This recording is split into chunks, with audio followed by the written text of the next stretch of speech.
Hi everybody, welcome back to Wednesday. I would like to run through just a quick video today because some of my videos are getting quite long and I know it can be challenging for families trying to find 10 or 15 minutes to sit down and watch a video. But today I wanted to revisit our scarf play from yesterday, go through one more really fun physical activity game that requires no props, which is awesome.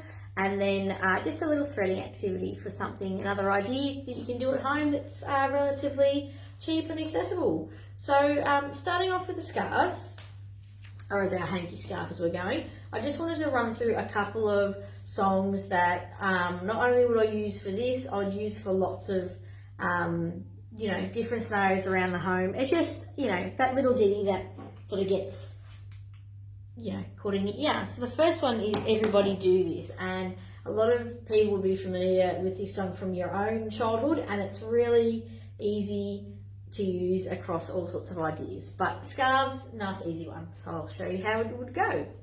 Everybody shaking, shaking, shaking, everybody shaking just like this. Everybody swirling, swirling, swirling, everybody swirling just like this.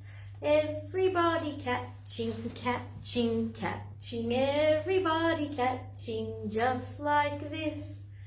And that can be used with any movement you could think of and any scenario. Washing the dishes, getting dressed, whatever you can think of. It's a really great easy ditty that you can use for play. And the other one, again, can sort of be adapted a few times, but Scarves Are Falling Down. And it's all about throwing and catching again and just having a little bit of song to work with as well. So, scarves are falling down, scarves are falling down, flitter, flutter, flitter, flutter, scarves are falling down. And if you really open up your scarf, it will flow down differently to if you have it bunched up. So it's a really great one for experimenting the difference between having it bunched up, having it open a little bit, or having it right open and trying to catch it. But it's another nice, easy activity with a little bit of singing. Nothing wrong with a bit of singing in the morning. All right, but moving on. The next thing I've brought for you today is a game called Into the Jungle. And it could be into the jungle, it could be on the farm, it could be along the beach, whatever theme you're thinking of. And essentially it's another movement one that we've been working on this week and the week before. So those fundamental movement skills, thinking about our body, how we can get them moving, how we can get us moving. And what it would usually be is you'd have your carer, mum, dad, nan, pop, whoever it is that's looking after you. And they're going to give you some movement. So we're going into the jungle. And as we're going along into the jungle, you might have to jump over some logs. So you'd have someone say, okay, we're in the jungle. Oh, look, there's some big logs. We're going to have to jump over the logs. And ready, here we go. Jump, jump, jump. And then we keep walking and we're in the jungle. And we've just spotted a tiger, so we need to run from the tiger. Let's go, run from the tiger. And you could run on the spot, or if you've got room, you could run around the room or in your backyard. You could run wherever you like. And then we've run from the tiger. So we take a rest and we're still walking because we're in the jungle. And then we've come to some quicksand. So first we've got to stop and freeze. How are we going to get through the quicksand? We're going to have to pull our legs up really high because the quicksand is sticky. So, and we go through. So lift your knees up really high through the quicksand. Pull through, through, through, and we're through. So we're walking into the jungle and we're still going. Oh, stop. We've come to a snake. We need to tiptoe very, very carefully. Tiptoe past the snake.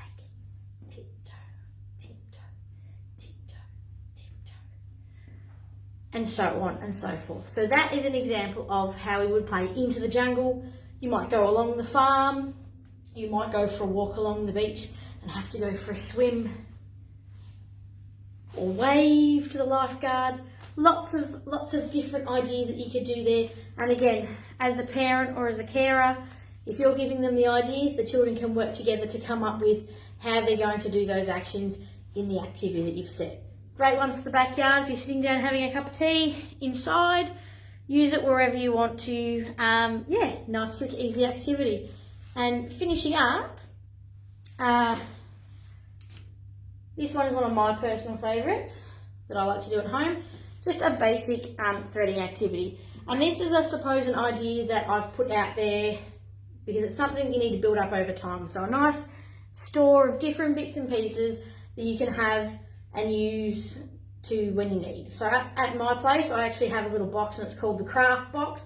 Anytime I get any interesting looking boxes, lids from any kind of containers, soft drink bottles, milk bottles, you know, bits of fabric, wrapping paper, a pair of scissors, glue, it all goes into this one place called the craft box. And then when the children are getting a little bit unsettled and my older guys are a bit older, we get the craft box out and we come up with some things to do. And threading has been one of the ones we've been working on. It takes time to build up your bits and pieces, but yeah, if you sort of think about it before you go and throw something away, could that be reused for something else, or could the children find some use in it? Often we don't see the value and they do. Yeah, it goes into the craft box to be looked at later.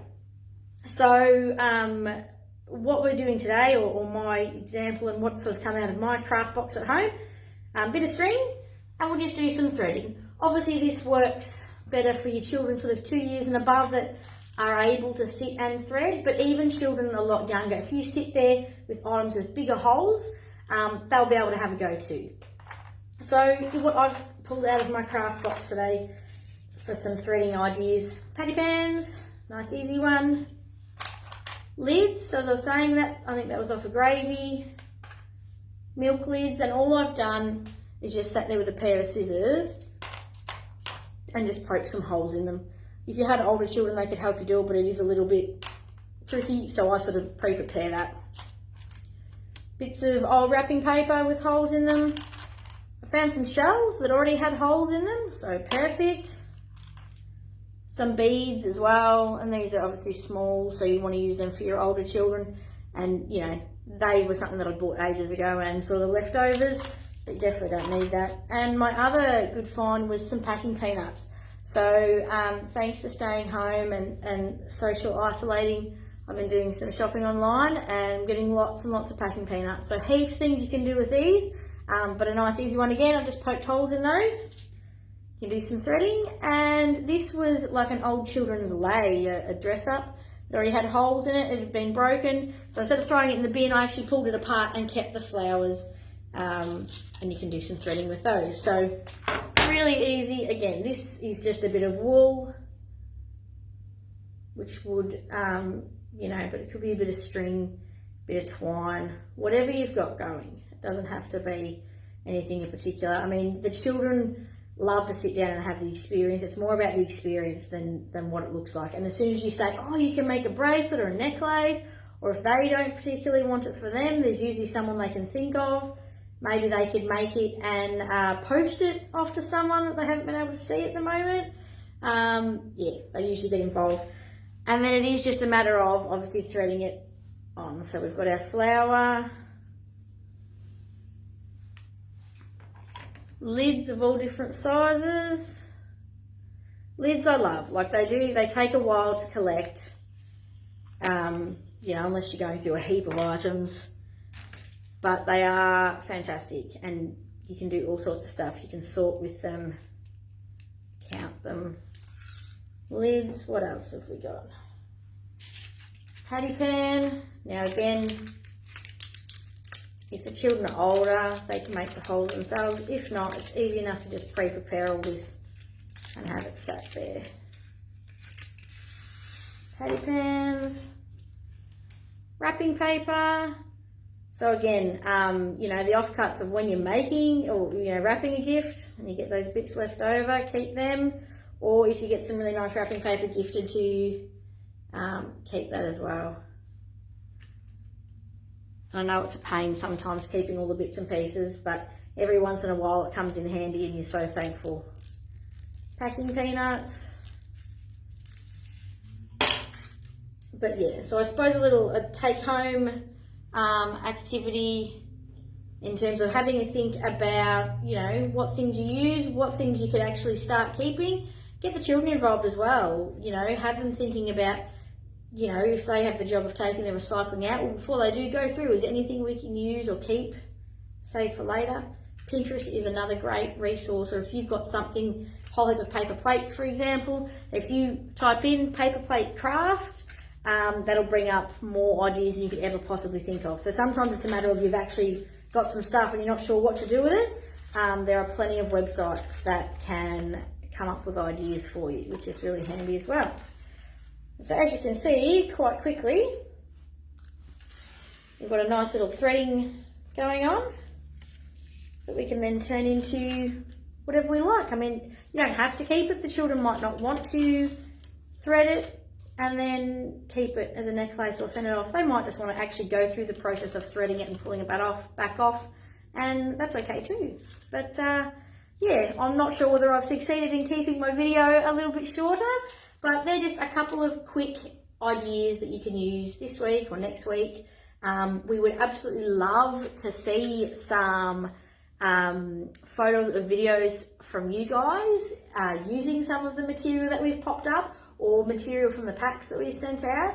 So please feel free to engage with the Facebook page, sending us some pictures and just letting us know how you're finding the content. Are you finding things useful? Are there things you would like to see, or are there difficulties that you're having?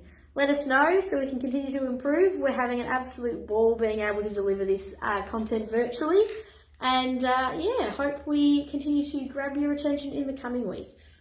All right, have a great week. Thanks, guys.